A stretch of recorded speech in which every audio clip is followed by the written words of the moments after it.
It's official. You've been A-listed.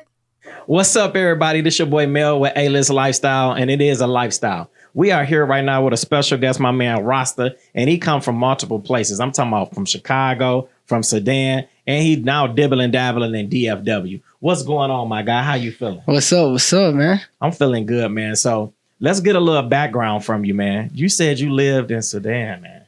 Yeah, lived in Sudan until I was 16 years old.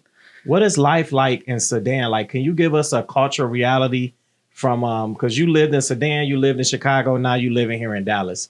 Can you elaborate with us like the difference from living in Sudan and then coming to the United States? Yeah, so I lived in Sudan until I was 16 years old, and then I moved to Saudi Arabia for 3 years. Then I moved to Chicago, and I moved to the suburbs of Chicago. Then I moved into the city of Chicago, and now I've been here in DFW for a month. And there's a lot of differences, you know, culture, moving every time you learn something new. But yeah, Sudan is the motherland. People are really simple. Life is really simple. People live about community. Life there is not about working and going out there to actually make money. You know, people are about each other. And I love that about Sudan. I love about a lot about our culture. I want to reflect it and I want to bring it on to the United States because everyone here is worried about work, right? But there, people stand for each other and they stand for something, you know. Then you move to Saudi Arabia, it's a little bit different, right? It's not as more community. It's a little bit work enforced, right? But there's still that sense of the Islamic culture. It's a little bit more when I lived there, because, you know, Saudi Arabia moved out of that recently and they're kind of becoming more of an open country. But when I was there in 2016, women were still not allowed to drive. But then you go to Sudan, women were allowed to drive back then. So it's just a different culture. And then you move from Saudi Arabia and you come to America and then you see an open world, right? It's a whole change of reality. Yeah. And then even the difference between Chicago and Dallas, the Southern hospitality. And then you got Chicago that's a little bit tougher, right? So every time you move, you learn something new about the world. That's why I always recommend like people move around and try something new and you always learn something from it. I like that. I actually did that myself. I was the first one to leave my family. I left Detroit, Michigan, and I came down south. I came to visit my brother. And I came to visit my brother here in Texas and found my wife, like, while visiting. I literally found my wife while visiting. You know, we dated a couple years before I actually moved down here. But just being in Texas, kicking it with her, getting an understanding. When I went home to Detroit from being here 7 days, I told her, let me show you the truth and a real man. Let me show you like we can have a long distance relationship and we can enjoy each other. And we went and visited each other. And once a month, I would fly to her or she'll fly to me. And we got so deep and intertwined that I told her within like 8 months of kicking it with her, like one of us got to move because I'm really feeling you. Like, I feel like you can be my wife. And it blew her mind. And I told her, let me get my stuff together. Let me sell everything and get all my stuff right. And I'm going to send you a one-way ticket and I'm coming. And she's like, yeah, I believe it when I see it. And I got myself together and I sent her a one-way ticket. And me and my wife been going in ever since. Like, I mean, just like when I talk about the story, I talk about my wife, I just get overexcited, bro. That's love, man. Yeah. And I think when you move, right, you meet someone, you bring something new into their life. So every time I move, I meet someone, they see the difference in you, you know? Yeah. You bring a new reality into that perspective. So let's jump back just a little bit. We still talking about where you're from. So you left Sudan and then you came to the Shah. What is it like being a new person into the United States from Sudan coming into Chicago? Like Chicago ain't no easy like over the, you can just go and make it happen. Like you got to get accustomed to where you at and what you're doing. How did the reality check for you sit in being a young adult and living in Chicago? So first thing, I walk out of the airport, right? And I looked at the green grass out there and the trees and I was like, man, it's green out here, you know, because even the trees look different. But then you're so amazed by everything out here and how the streets, the highways and even the sidewalk, you know, because we don't got sidewalks back then. Okay. And then you come here and then you realize the reality of America.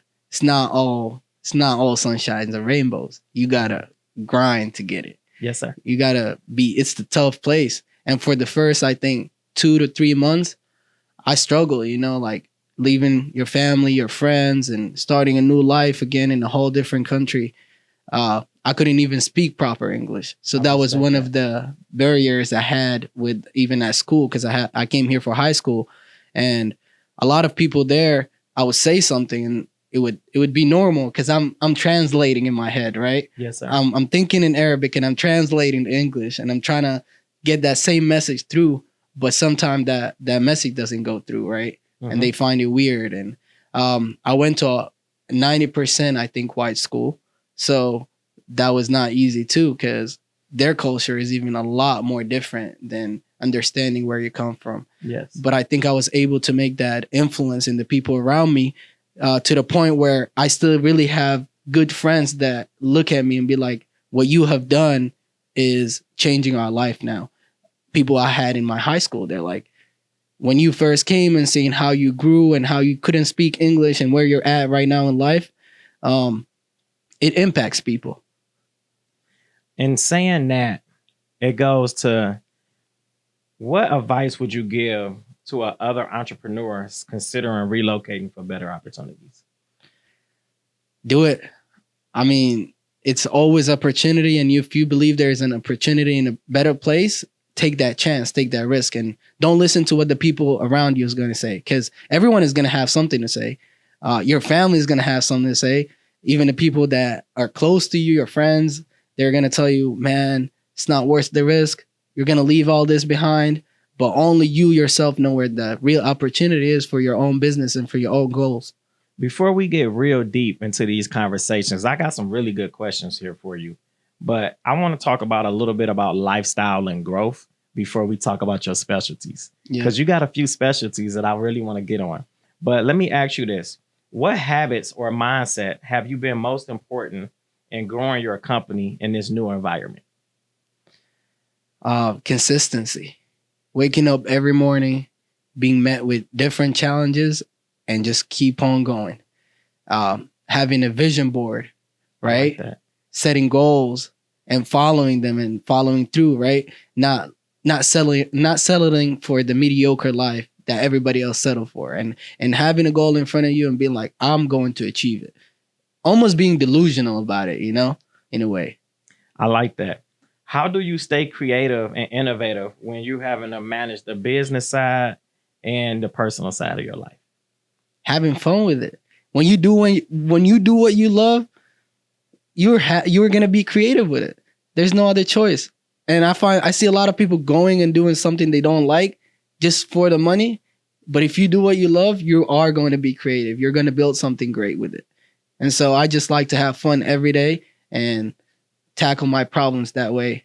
So what's one lesson you learned on this journey that you think every entrepreneur should hear? Take risk every day. And I'm going to keep it at that, because as long as you're taking risk, you're moving forward. I like that. Me and you talked yesterday. We was here at the studio and you walked in my office and you was like, oh my God, Mel, like you got a vision board, you got a checklist, you got goals and da da da. I just seen you lit up like I'm around somebody that's like me, like that just motivated me. And I want to say I'm very proud of you for taking that risk, taking that leap, and leaving home, man. That is one hard thing to do, to just go out on faith and leave everybody behind and, make it yours. So I'm proud of you on that journey. Okay. And I want to say I appreciate you having me here today, giving me this opportunity for sure. Means a lot to me. Yeah. So I wanted to be able to shine a light on you being a new person in a DFW.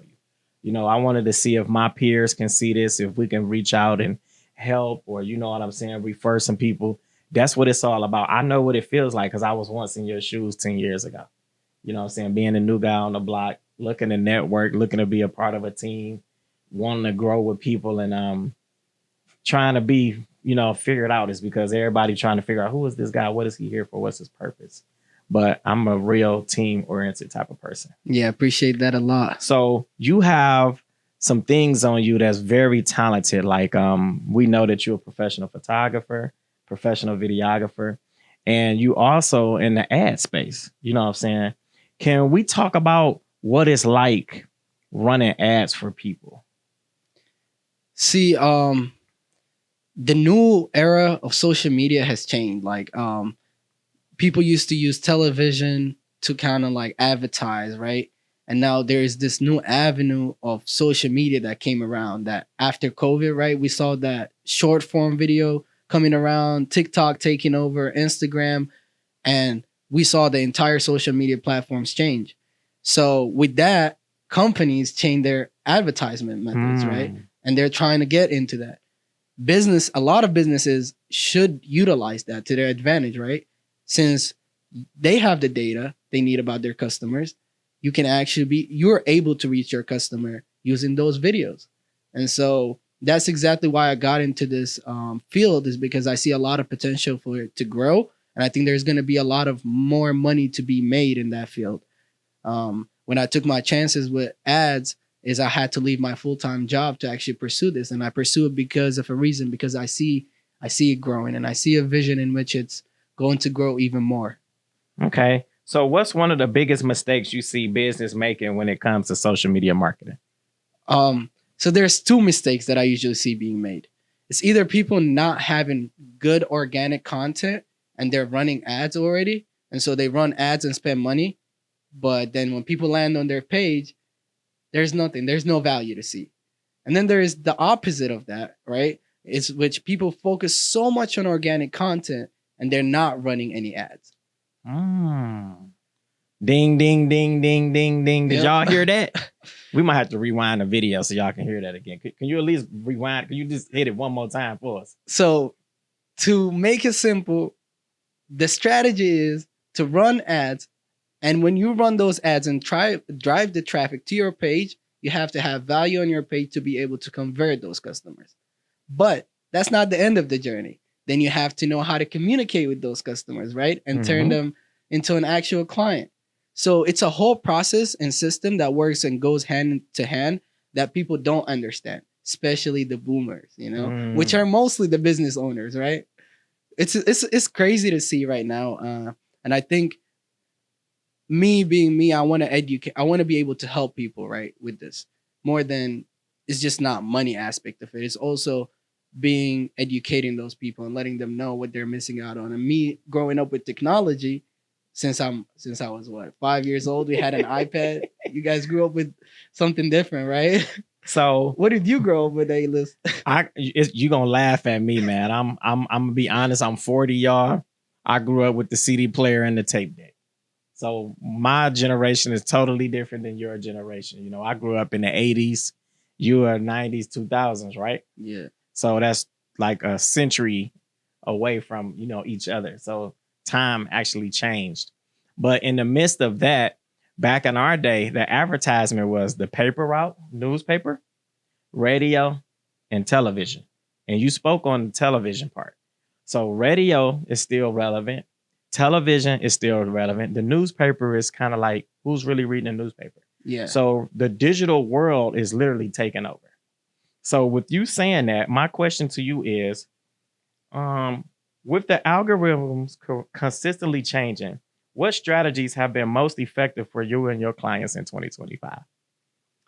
I think the strategy that has been working the most is meta ads specifically. So Facebook and Instagram, specifically actually Instagram. So you're saying after this, we need to sit down and look at some meta ads for A-List Lifestyle. Yep.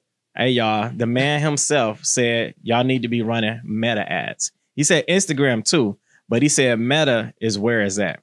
So how do you balance being creative and engaging and having quality time for yourself? Like I said, my whole journey is about having fun. So when I wake up in the morning and I've been stuck a lot of times in that, let's take this serious, right? And every time I get myself to be super serious with it, I tend to not perform well, right?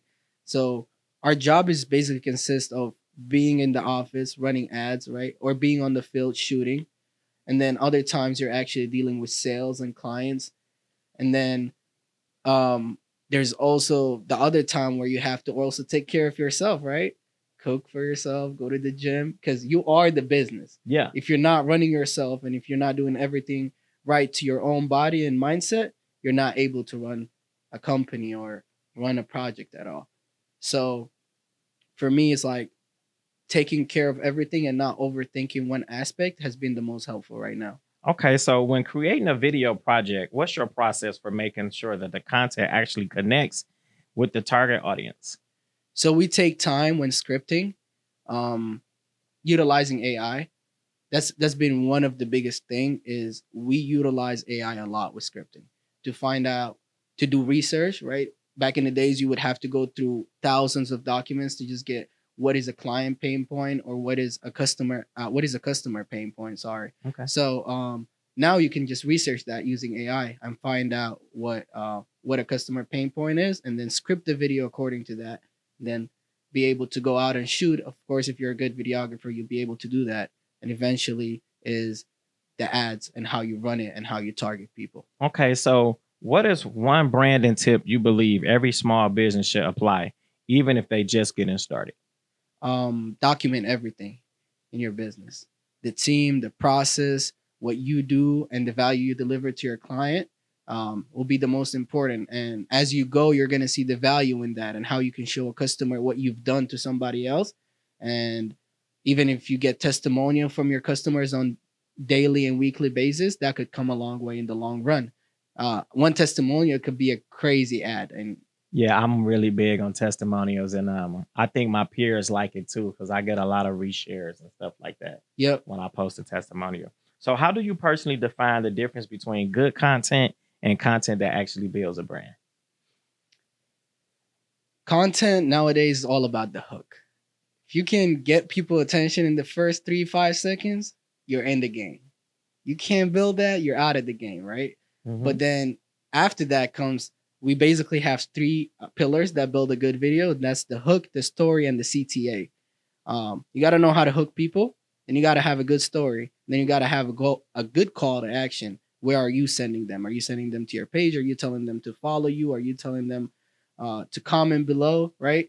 So that's what makes a good video. If you can put all these three pillars together and make a good video, then you're able to produce good results.